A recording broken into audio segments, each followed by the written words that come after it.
எங்க ஊர்ல வந்து கனரக வாகனம் ஓட்டுறவன் லாரி டிரைவருக்கு 7 மொழி தெரியும். இங்க இருந்து வண்டி எடுத்தான்னா தெலுங்கானா வழியா உள்ள போவேன், தெலுங்கு தெரியும்.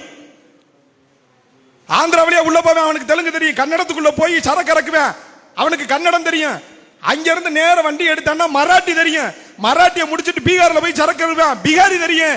டெல்லியில மொத்த வேலையை முடிச்சு விட்டு திருப்பி வருவேன், அவனுக்கு ஹிந்தியும் தெரியும். டிரைவருக்கு மட்டுமான்னு கேட்டா இல்ல, அங்க கூட போற கிளீனருக்கு அவ்வளவுதான் தெரியும்.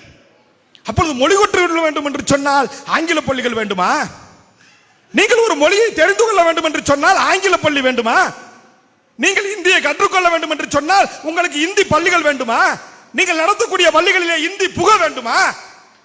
தேவையில்லையே, தேவையில்லையே. ஒரு தடவை கிளீனரா 1 மாசம் ஒன்னா இந்தி தெரிஞ்சிருமா? முட்டா போயிடுங்களா? 1 மாசம் வண்டியில கிளீனரா ஒன்னா இந்தி தெரிஞ்சிடும். இந்த கொடைக்கானல்ல கடை வச்சிருப்பேன், சுற்றுலா தலத்துல 7 மொழி 8 மொழி பேசுவேன்.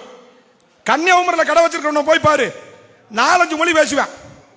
ஊசி வாசி விற்கிற கூட்டத்துக்கு 5-6 மொழி தெரியும்டா. எந்த பள்ளிக்கூடத்தில் போய் படிச்சா?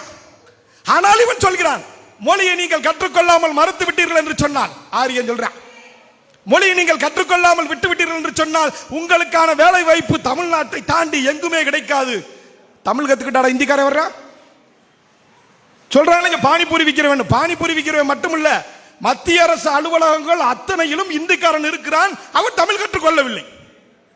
எனக்காக வேலை செய்பவன் ஒரு வங்கியினுடைய காசாளர் அவனுடைய மொழியை மட்டுமே வைத்துக் கொண்டு இதோ காசாலைகளை வாங்கிவிட்டு நம்மிடம் பணம் கொடுக்கிறான். அவன் இங்கு உணர்ந்து கொண்டு தமிழை கற்றுக்கொண்டு தமிழ்நாட்டில் வேலை செய்யவில்லை. ஆனால் நான் மட்டும் போகாத ஊருக்கு வழிதாடி அலைவதை போல் மொழியை எங்களிடத்தில் படி படி படி என்று சொன்னால் நாங்கள் எப்படி ஏற்றுக்கொள்வது?